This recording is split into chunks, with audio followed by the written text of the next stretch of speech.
We've seen war. We don't want war.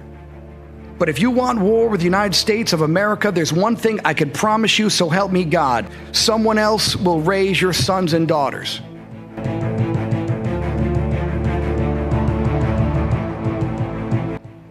We have much more work to do when it comes to the Iraq War veteran.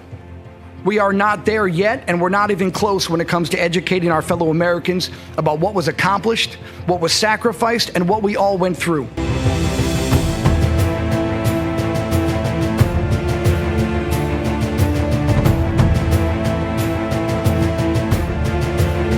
We honor our brothers and sisters in the United States Marine Corps. Anbar Province was their fight. Men like Brad Castle, Rafael Peralta, Christopher Appelsberger, Brian Shontosh, Jeremiah Workman, Sergeant Kraft, they gave the enemy everything they could handle.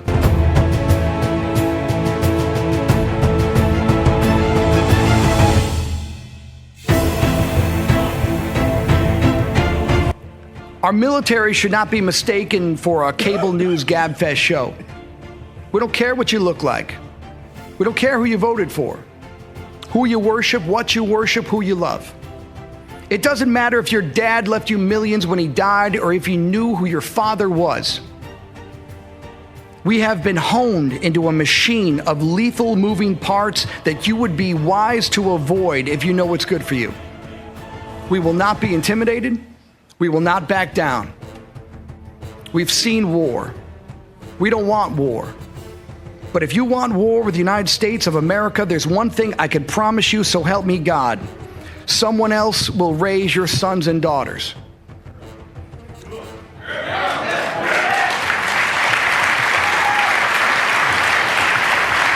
We fight so our children never have to. We fight for one day when our children and our enemies' children can discuss their differences without fear or loathing. We fight so that anyone out there thinking about raising arms against our citizens or allies realize the futility of attrition against a disciplined, professional, and lethal force built to withstand anything you can dream of throwing at us. Americans want this kind of country. Americans want this kind of world. And we stand ready to defend it, to protect us. So help us, God. May God bless this beautiful army. May God bless our Marine Corps, our Navy, our Air Force, and Coast Guard.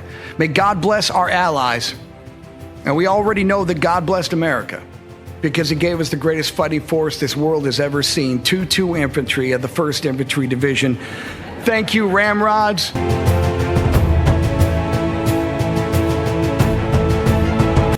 David often tells young people Americans don't want to fight, but if someone picks a fight with us, we will always win because we don't fight for awards or recognition. We fight for love of our country, our homeland, our family, and our unit, and that's stronger than anything the enemy has. So thank you, and thank you to his family very much. Great family, David. Thank you.